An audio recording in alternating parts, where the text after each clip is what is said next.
ఏమి పుణ్యఫలము ఇలనిపుడు పుట్టితిమి, పుట్టువు సాధ్యమై పొంపిరిగోవు చెలులార.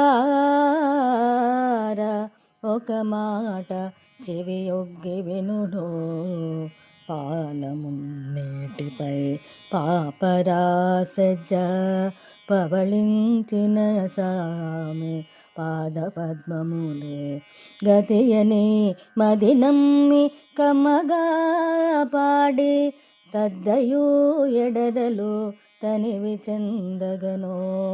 దానములొనరించి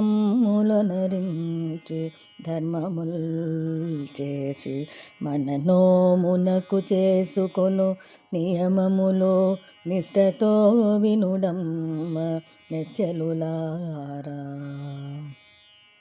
చానరో నేతిని చవి చూడరాదు, భామరో పాలను ప్రాసింపరాదు.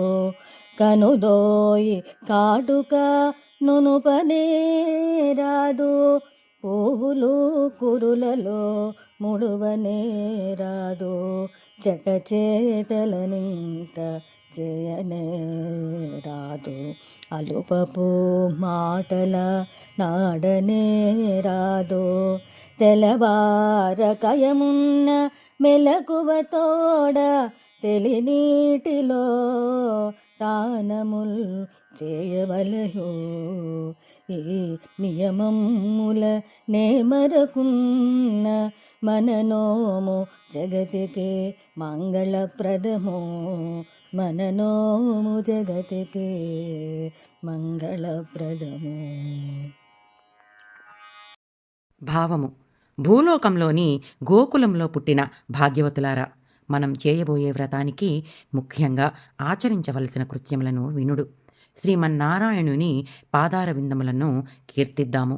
అతనితో కలిగిన విశేష సమయం నందు ఇతరములైన ఎలాంటి భోగ వస్తువులను అనగా నెయ్యి, పాలు వంటి వస్తువులను స్వీకరించము. అలంకారములను చేసుకొనము. ఒకరిపై చాడీలు చెప్పము. సన్యాసులకు, బ్రహ్మచారులకు సత్పాత్రదానము చేతము. ఇంకను శాస్త్రములలో చెప్పబడిన మార్గములు ఏమైనా ఉన్నా వాటిని తెలుసుకొని సంతోషముతో ఆచరింతుము. ఇట్లు ఈ ధనుర్మాస కాలమంతయు కొనసాగింతము. ఇదియే మన వ్రతము అని ఆండాళ్ తల్లి గోపికలకి వ్రత విధానము గురించి వివరించింది.